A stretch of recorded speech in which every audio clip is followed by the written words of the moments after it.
Alors, Parashat Vayeshev, Hanouka. Donc,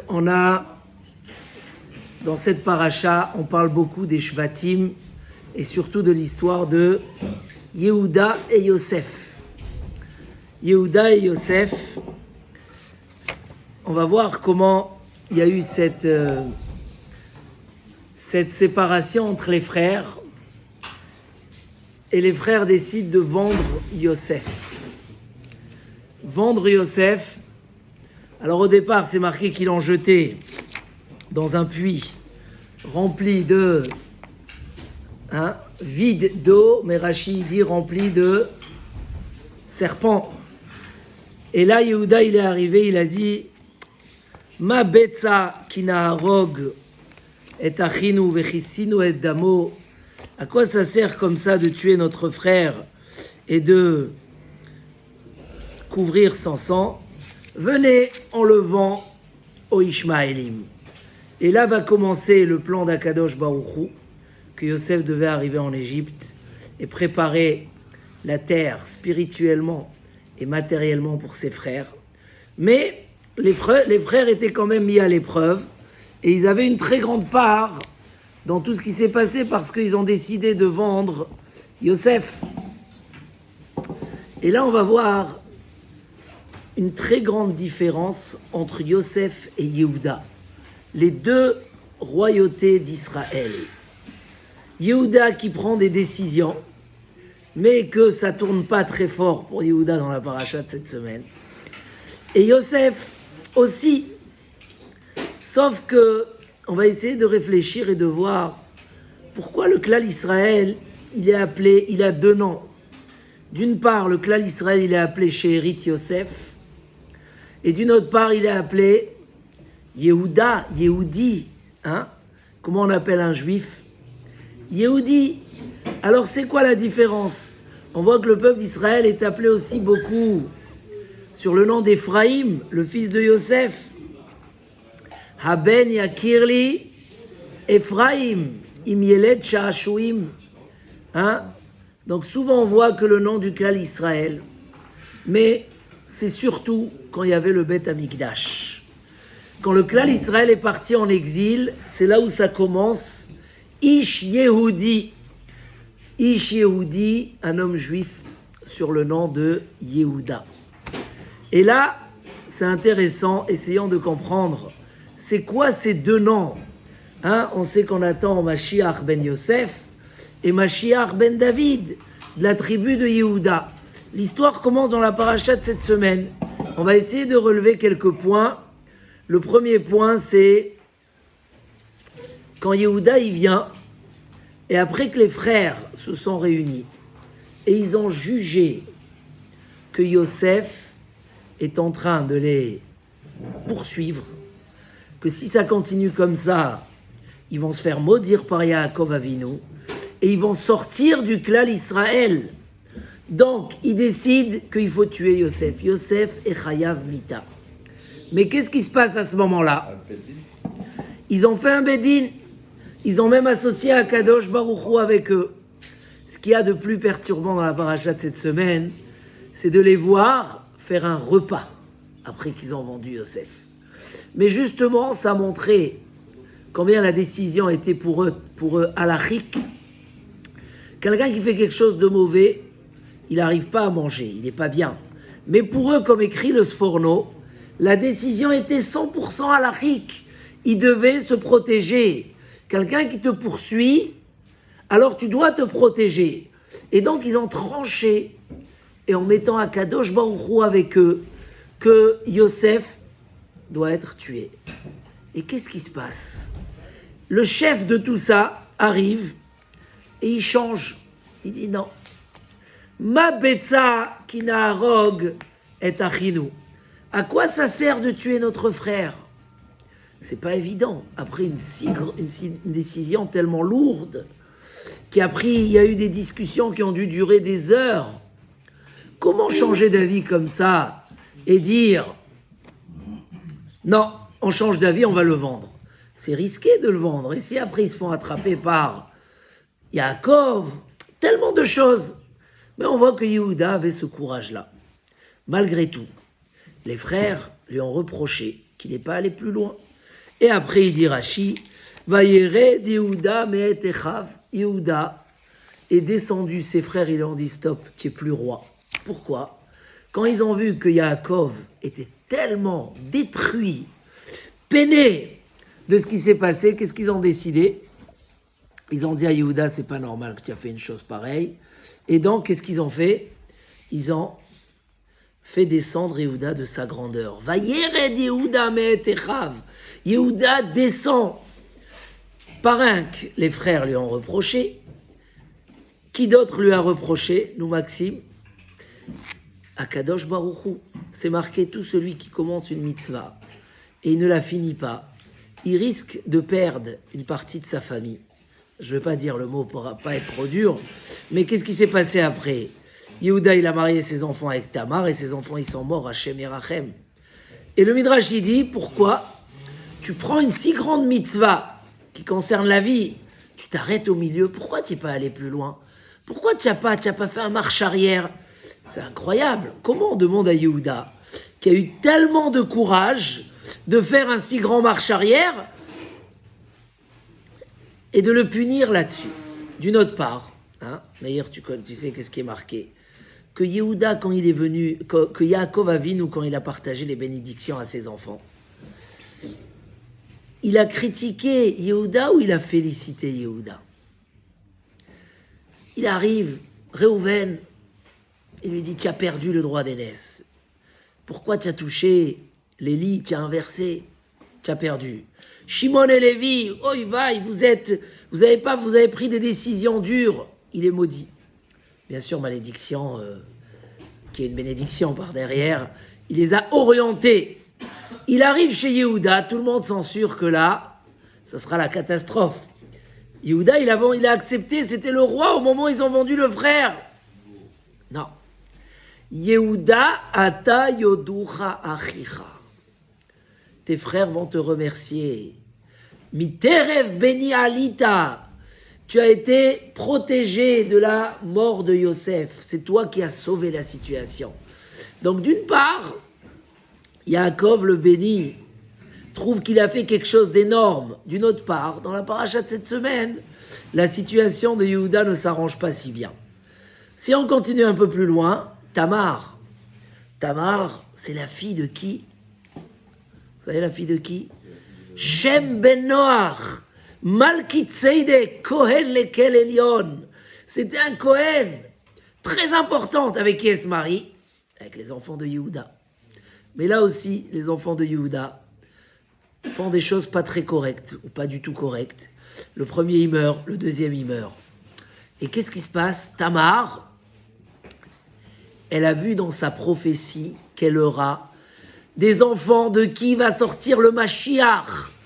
Et il faut qu'elle ait des enfants de Yehuda. Et elle voit que Yehuda ne veut pas lui donner son troisième enfant. Ça lui a suffi 2 qui sont morts. Alors qu'est-ce qu'elle fait?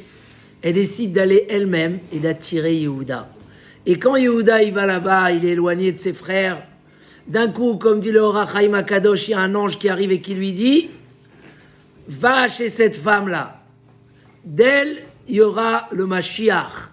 Donc Yehuda, on est avant le moment où on n'a pas encore reçu la Torah. Et quand il y a une prophétie, on suit la prophétie. Et donc il va avec cette femme. Et qu'est-ce qui se passe? D'un coup, tout le monde qui écoute Hashem Ishmor, la belle-fille de Yehuda est enceinte. Comment c'est possible? Hashem Irachem. Une fille de Cohen. D'où elle a eu ces enfants-là? Et là, Yehuda se trouve dans une situation difficile. Elle fait preuve de grandeur. Elle a été jugée, condamnée à mort. Et qu'est-ce qu'elle dit? Je vais rien dire, je ne vais pas faire honte à Yehuda. Mais, discrètement, elle lui a envoyé quelques petits objets pour lui dire, s'il te plaît, reconnais.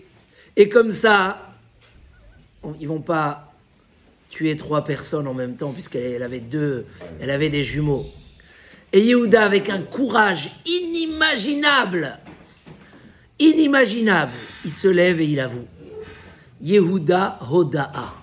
c'est en même temps remerciement, mais c'est l'aveu. Yehuda, il a avoué. Grâce à ce qu'il a avoué, écoute bien, grâce à ce qu'il a avoué, il a mérité la royauté, éternellement. Même les Hashmonaïm, le fait qu'ils aient pris la royauté de Yehuda, ils ont été gravement punis quelques générations après. Parce que Lo Yasur Shevet mi Yehuda, le Mashiach, la royauté, ça vient de la tribu de Yehuda, le roi David. Et tout ça, ça interpelle. Yehuda, comme si que chaque fois il y a avec lui des situations un peu difficiles, mais pareil, il rattrape la situation, mais il fait d'elle une grandeur. Et là va se jouer la différence entre Yehuda et Yosef. On a ramené la dernière fois le Rav Dessler sur le libre arbitre. Dans le libre arbitre, il y a des choses qui sont déjà le terrain acquis. C'est acquis. Il n'y a plus de guerre. Tu as repoussé ton ennemi. Le franc n'est plus là comme il était hier. Aujourd'hui, il est à 100 km plus loin. Dans notre vie, Baruch Hashem, grâce à l'évolution, ou par beaucoup d'éléments, un homme qui s'entoure de gens bien, un homme qui a un Makom Torah, un Bet Midrash, un homme qui va tous les jours faire sa tfila Betsibour, ça donne du terrain acquis contre le Yetzer Hara. On est très fort, on est solide. Et il y a des choses où c'est là-bas que se trouve notre épreuve avec le Yetzer Hara. Là-bas, c'est l'endroit où se rencontrent la vérité et le mensonge. Pour nous, dans l'endroit où le Yetzer Hara, il peut essayer de nous tremper. Et dans notre vie, ce qu'on doit faire, Aselecha Rav, fais-toi un Rav, achète-toi des bons amis, va dans un endroit qui te tire vers le haut. Et on fait beaucoup de choses comme ça au Baruch Hashem. On n'a plus d'épreuves sur Shabbat, plus ou moins. On n'a plus d'épreuves. Aujourd'hui, les rabbinim disent attention aux appareils. Les appareils, ils ont un terrain acquis chez nous. Un appareil où on peut avoir accès à des choses qui ne sont pas bonnes pour l'homme, c'est dangereux. Donc, mettre des filtres, mettre des protections, ne pas donner aux enfants, chas shalom, n'importe quoi. Parce que tu leur donnes, c'est comme si tu invites le Yetzer Hara chez eux et tu lui mets un salon chez ton fils. Il est là et il fait ce qu'il veut. C'est très important de savoir avoir le terrain acquis et ne pas donner au Yetzer Hara son terrain. Au contraire, le repousser le plus loin possible, s'éloigner de l'endroit de l'épreuve. Et là, Rabotai, se fait la différence entre Yosef et Yehuda. Et ces deux parties vont marquer la royauté du peuple d'Israël et notre nom. Yosef, en revanche, partout où il va, il s'en sort bien. Surtout au niveau spirituel. Il arrive, il est vendu dans une terre étrangère, un hébreu, esclave. Il devient le chef de la maison. Vayar Adonav ki Hashem ito. Son maître y voit que Hashem il est avec lui partout. Vayi Hashem et Yosef. Yosef partout où il allait. Il était en Égypte, la terre la plus impure de l'époque, loin de toutes ses valeurs, perdu, un enfant tout seul. Dans chaque mot qu'il dit, qu'est-ce qu'il dit? Bezrat Hashem. Il sert son maître, il prie à Kadosh Baruch Hu, il garde l'espoir, à tel point même qu'il recommence à faire ses cheveux et à s'habiller comme un homme classe. Il a attiré les regards tellement il est devenu, son maître l'a nommé responsable de tout ce qu'il avait. C'est extraordinaire. Bon, il passe une très grande épreuve. Comment elle se termine cette épreuve par rapport à Yehuda? Cette épreuve se termine que Yosef il est en prison, mais il devient le maître aussi en prison. C'est lui qui s'occupe des gens là-bas. Et il ressort en étant le roi d'Égypte. Il a fait un tout petit, il a dévié un tout petit peu. Il a dit, il a un petit peu touché à son bitachon Bachem. Et il a dit au responsable là-bas, s'il te plaît, rappelle-moi Paro qui me fasse sortir de la prison. Waouh! C'est la seule petite chose qu'on peut reprocher à Yosef dans toutes ces années en Égypte. C'est énorme! Alors là, Rabotai, on parle de deux niveaux. Le peuple d'Israël a été appelé Israël, ça vient du mot Sar. Et Rachid explique là-bas c'est quoi Sar. Sarita, tu as dominé même les anges. Quel ange a dominé Yaakov Avinu? Le Yetzer Hara, l'ange de Esav, les épreuves de Lavan et de Esav. Il a dominé, il a su éloigner, gagner, rester parfait. Et là, c'est partager les deux niveaux dans le peuple d'Israël. Celui qui a la madriga de tzaddik, celui qui est intouchable, celui que le Yetzer Hara, il est dehors, il n'arrive même pas à s'approcher, tellement il y a des barrières et des portes blindées. Ça, c'est la madriga de Yosef. Yosef nous montre, et il a imprégné dans le clan d'Israël, comment ils étaient en Égypte tellement d'années, et il n'y a pas eu des mœurs. Pas du tout. Une petite histoire, et la Gemara, elle la raconte, et c'est pas de sa faute. C'est grâce à Yosef. Il est parti en Égypte pour protéger le peuple d'Israël des mœurs. Yosef, c'est le symbole du tzaddik, de celui qui a son terrain acquis. Et en nous, on a ces deux parties. On a la partie de Yosef. Dans les choses où on peut se renforcer et être un vrai Yosef, il faut être un vrai Yosef. Si tu as ce courage de ne pas faire rentrer des bêtises à la maison, de convaincre les enfants de prendre plus des jeux qui vont les faire grandir, si tu es capable, chez toi, de ne pas avoir des choses qui font rentrer la toum'a, d'être toujours, tu deviens un homme, que qu'est-ce qui se passe? Que même s'il y a des épreuves qui te rencontrent, tu sais les renvoyer, et tu es intouchable, imperméable. Ça, c'est la madriga, la réussite de Yosef. Dans tout ce qui touchait, et même si ça lui a coûté 10 ans de prison, ses échecs ne commençaient pas. Il est devenu le roi d'Égypte. Sa réussite était à un niveau incroyable. Tzadik yesod olam. Le côté de Yosef qui est en nous, il faut l'agrandir, il faut le renforcer. Yehuda, en revanche, c'était l'inverse. Comment on lui fait une prophétie et on fait en sorte qu'il fasse le hiboum à sa belle-fille, puisqu'à l'époque ça pouvait se faire, le hiboum, et comment on l'amène dans des choses comme ça? C'était le roi des Shvatim, il est obligé de dire devant tout le monde, Tzadka mimeni, c'est de moi qu'elle a ces enfants-là. Pourquoi on l'amène à ça? Parce que la madriga de Yehuda, c'est aussi quelque chose de très fort. À partir du moment où on est parti en exil, on a été appelé Yehuda. Yehudi, c'est quoi? C'est celui qui s'est avoué. Quelqu'un qui a besoin d'avouer, c'est qu'il a fait quelque chose. C'est qu'il y a eu un petit écart. Mais l'écart n'était pas fatal. L'écart a été tout de suite rattrapé et rendre cet échec-là une grandeur. La tchouva, la force de Yehuda, et c'est l'histoire de la paracha. Et vous pourrez vous attarder beaucoup plus dessus parce que c'est très intéressant. Yehuda avait cette force. On a décidé à 10 de tuer Yosef. Il est en train de nous tuer, on doit se protéger. On va même faire un repas. Et cette force de toujours dit, mais peut-être je me suis trompé. Peut-être je dois faire tchouva sur ce que j'ai fait. Peut-être quand même, j'ai pas. Et Yehuda, il arrive. Alors oui, on le reproche qu'il n'est pas allé plus loin. Mais ça a suffi pour que Yaakov le félicite et lui dit, cette force-là, de venir en public et dire, qu'est-ce qu'ils vont dire maintenant sur Yehuda? Ils vont pas comprendre, ils vont pas le croire qu'il y a eu une prophétie et que l'ange il lui a dit vas-y, etc. Yehuda, il avait cette force. De là va sortir le Mashiach. De Tamar, qui va les Shem Shamaim et qui fait sa béhémeth les Shem Shamaim jusqu'au bout. Elle est prête même se mettre en danger pour ne pas faire entrer Yehuda. Mais Yehuda, cette possibilité, le secret du juif, qui sait toujours réallumer la lumière dans l'obscurité. Quand il fait noir, on a cette mitzvah maintenant à Hanouka. Toi, tu allumes, toi, tu déclenches le miracle. Mais comment? Du jour au lendemain.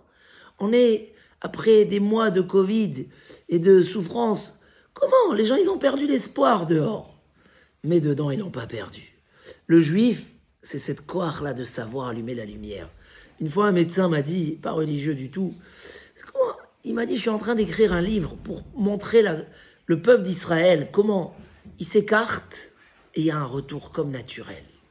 Et on le voit aujourd'hui, au Hachem. Mais c'est pas qu'un retour de ceux qui sont complètement dehors. Un retour même de ceux qui sont à l'intérieur. Des fois, On peut avoir des périodes comme ça dans la vie où on est un petit peu parti, où on s'est un petit peu relâché. La force, c'est de ne jamais dire « Waouh, de toutes les façons, c'est comme ça, je désespère, je ne pourrai pas changer ». Des fois, c'est très dur de changer en dernière minute, après qu'on a fait tellement de préparation, tellement de décisions. Avoir cette force-là de dire « J'ai réfléchi, c'est pas bien cette chose-là, on l'arrête ». Comment? On a mis de l'argent, ça fait 2 mois qu'on attend. Non, j'ai compris, je suis capable. C'est ça celui qui avoue. Yehuda, sur le nom de la Hoda'a. Puisqu'il a avoué, il a mérité d'être un roi. Un vrai roi, c'est ça. C'est celui qui a d'un côté le kohar de Yosef, où il sait garder ce kohar de pureté. Par Shemen Tahor, cette fiole d'huile pure qui n'est touchée par personne, qu'elle est restée pure et qu'elle peut déclencher en nous le miracle. Qui c'est qui va nous donner les forces pour aller aussi sur l'autre partie? Les frères devaient se prosterner à Yosef, parce que même Yehuda a besoin de Yosef. On a besoin de cette fiole d'huile, de ces éléments qui restent purs.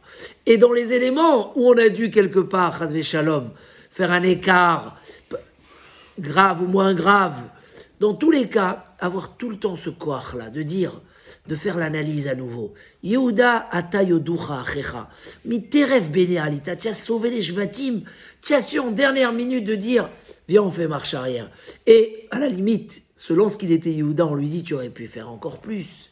C'est ça, David Amelech, on l'a poussé vers la faute presque, pour qu'il montre c'est quoi Aoula chez le tchouva. Comment la possibilité de faire tchouva. Et ça, c'était la force de Yehuda. Tzadka mimeni. C'est vrai, je suis capable de le dire. Je suis capable, même si j'ai caché, pour des raisons ou d'autres, aujourd'hui, je suis capable de le dire. Donc, Bezrat Hashem, on allume les bougies de la Hanoukia. On va éclairer dans cette obscurité. Ces petites bougies, nous dit le Rambam, mitzvah chaviva imeot, c'est une mitzvah très chère. Parce qu'on découvre en même temps la fiole de l'huile pure, qui est Yosef, mais on découvre aussi que ça peut éclairer dans l'obscurité, c'est Yehuda, que même s'il y a de l'obscurité, tu peux avec cette fiole d'huile retrouver et ramener la lumière. Et dans le clan d'Israël, il n'y a pas de Yehush, il n'y a pas d'échec, il n'y a pas d'éloignement. Même si l'éloignement a eu lieu, on doit avoir ce kohar de savoir tout ramener vers la Kedusha, Be'ezrat Hashem, Chanukah Sameach, Shabbat Shalom.